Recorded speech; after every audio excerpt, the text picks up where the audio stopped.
The amazing discovery has everyone puzzled.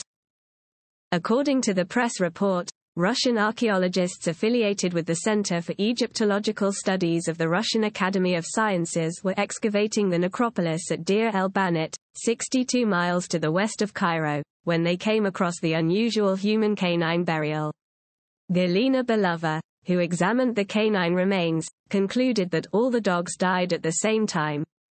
Given that there was no sign of violence, Belova suggests that perhaps the dogs may have drowned.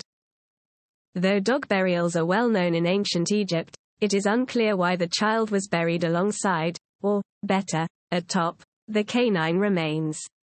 To add to the strangeness, the child's head was covered by a linen bag, something that is unusual even though there is a precedent for it. Heritage Daily reports that the burial is something of a mystery.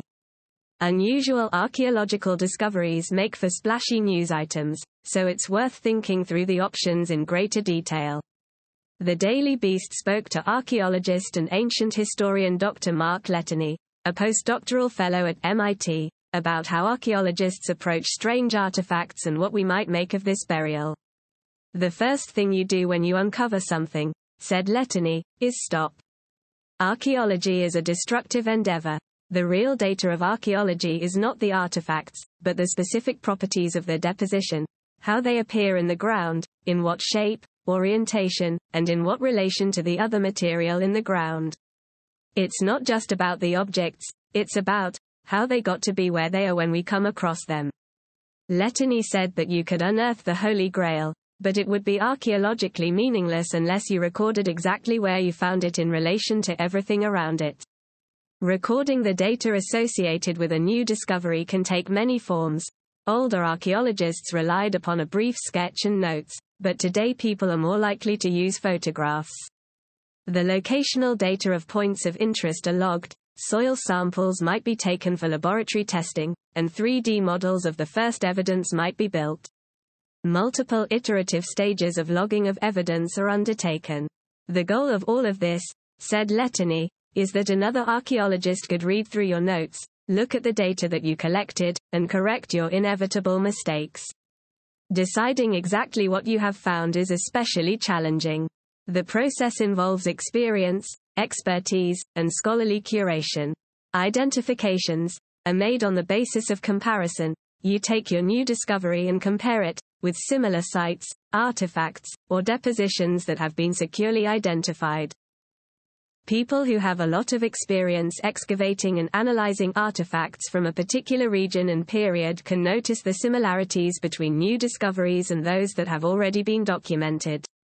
To do this comparative work, of course, you have to know what time period you are excavating. There are a variety of different ways to do this, but it's important to know that archaeologists can't carbon date everything they find. Carbon dating is expensive and takes a long time. Fortunately, there are other reliable methods, the most tried and true of which is pottery. Pottery, said Lettany, has a lot of things going for it. It is cheap to produce, and therefore ubiquitous.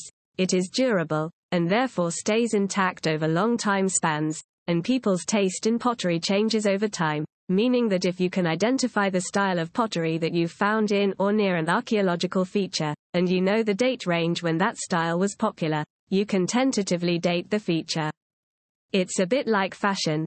If you watch a TV show in which the women have big hair and sport neon leg warmers, you know it is set in the 1980s. The best analogy for this dating process, Lettany told me, is cell phones.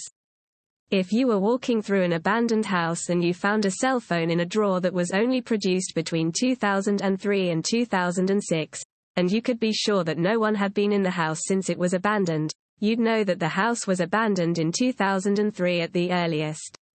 If you then found a six-pack of Coke cans that were the can style from 2004 to 2007, you could say that it was in fact 2004, at earliest, when the house was abandoned. If you had enough artifacts like the cell phone and Coke cans, and all clustered in the 2003 to 2007 range, you could plausibly suggest something about the date that the house was abandoned, the date when it was in use, and something about the people who lived there. They liked Coke, had cell phones, etc. Ancient archaeology is much the same. Once you know the when of the context, you can then turn to the significance of the deposit, the thing you discovered in the ground. What does it represent? What does it mean? How was it used? Or even just, what is it? Letany told me that this is where the hard work really starts.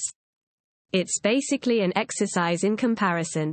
You compare your archaeological context to other contexts from similar places and similar periods. This takes an enormous amount of time. Letany said that this is one of the reasons that there's such a delay in archaeological publishing. You might see a press announcement about an amazing discovery, but the formal site report will not come out for years or possibly even decades.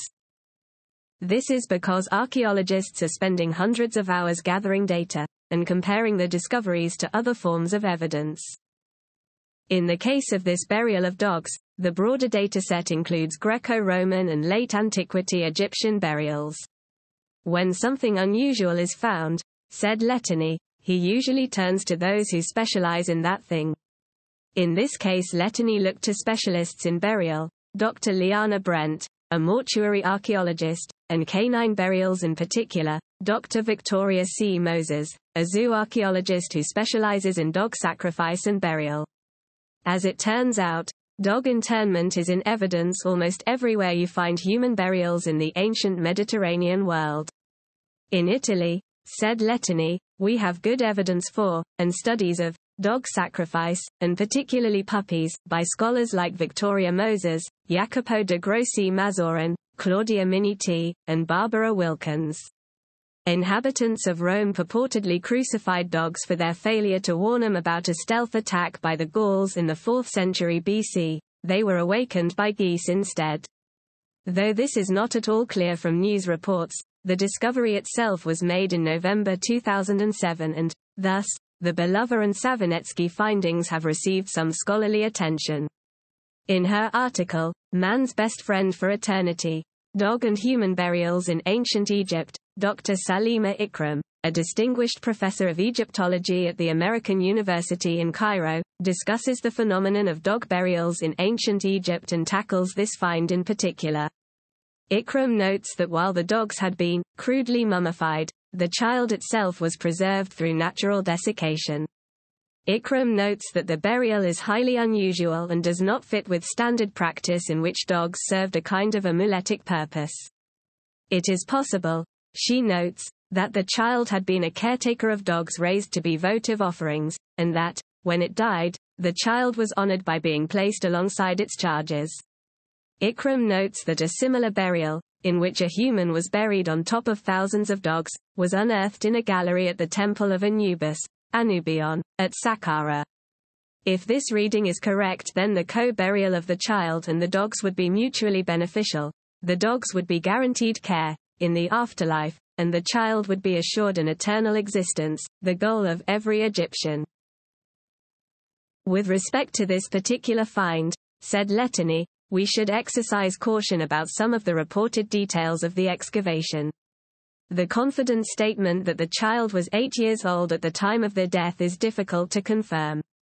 Letany explained that while it is easy enough to identify a child, because the bones are small and there's no evidence that the subject had gone through puberty, it's difficult to be precise. There is no way to say, this child was 8 years old, based on bones alone, said Letany, it is impossible.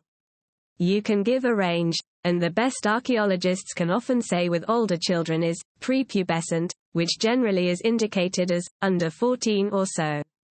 This is why, in her work, Ikram describes the child as, under 14 years of age. Gender is even more challenging. Only a tombstone or gender-specific grave goods allow us to tentatively deduce the sex of a deceased child.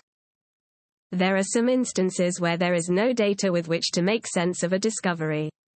When that happens, Letany told me, archaeologists turn to other ways of making sense of things, primarily, anthropological data and theories of human interaction and motivations.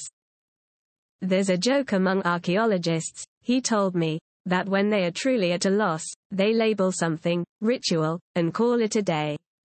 Ikram's study, and by extension Belova and Savanetsky's, is on much firmer ground as religion is a plausible explanation for any kind of burial practice. In this case, the identification seems particularly secure. After all, no parent of a dog-walking averse preteen would believe that a child looked after 142 dogs without a very good reason.